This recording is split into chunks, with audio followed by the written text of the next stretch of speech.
Vampire's Husband, Chapter 4, Part 1. Morning greeted Jack with bright sunlight shining through the slits in the curtains, and a delightfully clear, refreshed head. Just like Shem said, the rest really helped him. There was no trace of his recent faintness, and now he wanted to find out as soon as it was possible what fate awaited him in this house. And he would not refuse breakfast, and absolutely any. Now he would gladly clutch even the stalest crust of bread. Jumped off the bed, it was so high that he was even annoyed by that. He went to the huge wardrobe on the left side of the room. He also needed to change clothes. He was still wearing the suit he had left home in, and even though not much time had passed since then, he felt as if he had been wearing the suit for at least 2 years. There were so many clothes in the wardrobe that it would be enough for a small school, and all of them, oddly enough, perfectly matched Jack's complexion.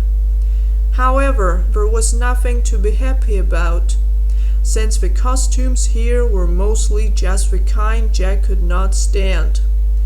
They were all terribly elegant, majestic, and pretentious, so it was impossible to move freely or breathe while wearing them. In fact, Jack was a very neat and tidy guy, but he always dressed simply like all the men in Silver Cauldron. He had to do a lot of household chores, take care of cattle and other domestic animals, and therefore it was quite natural that he liked simple and, most importantly, comfortable clothes. Unfortunately, he did not find the things he brought from home. Therefore, he had to come to terms with the situation and choose a suit from the proposed gloss. He did not think long and chose white pants made of light dark brown fabric and a long white shirt which attracted him with the simplicity of its clasps. Sadly, there were flaws in it too. It had 2 hard sleeves and a collar that folded over the chest into some kind of stupid accordion, which actually looked very nice and solid. But he did not look for something else because he was positively tired of all this. The shirt came with a beautiful black vest made of satin or velour, which Jack confidently ignored. It was clear that no one was supposed to move around in such a huge house barefoot, and therefore he risked putting on shoes from the bottom drawer of a closet. This time he had nothing to complain about.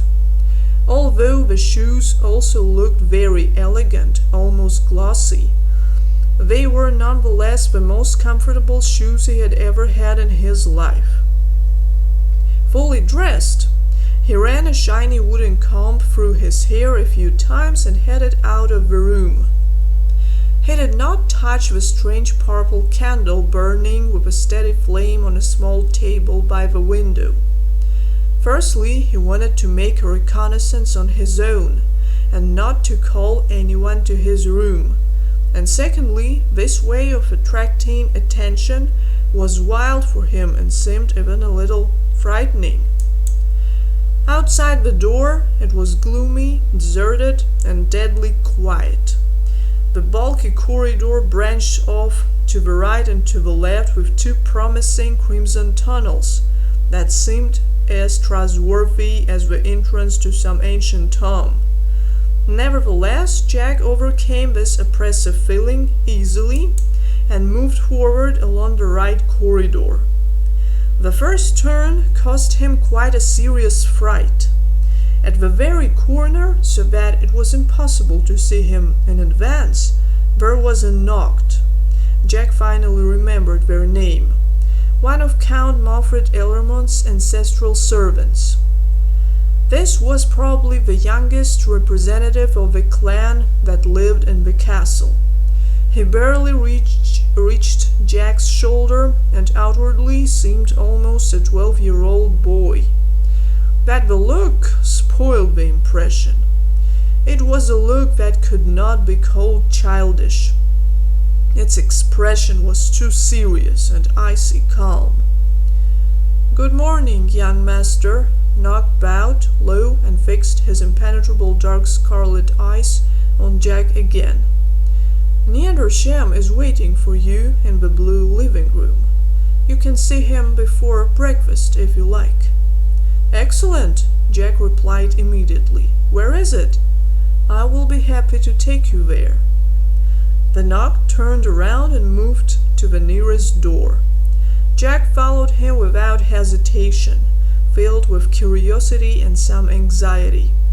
He knew that he could run into the owner of the house at any moment, and was afraid that this meeting might take him by surprise.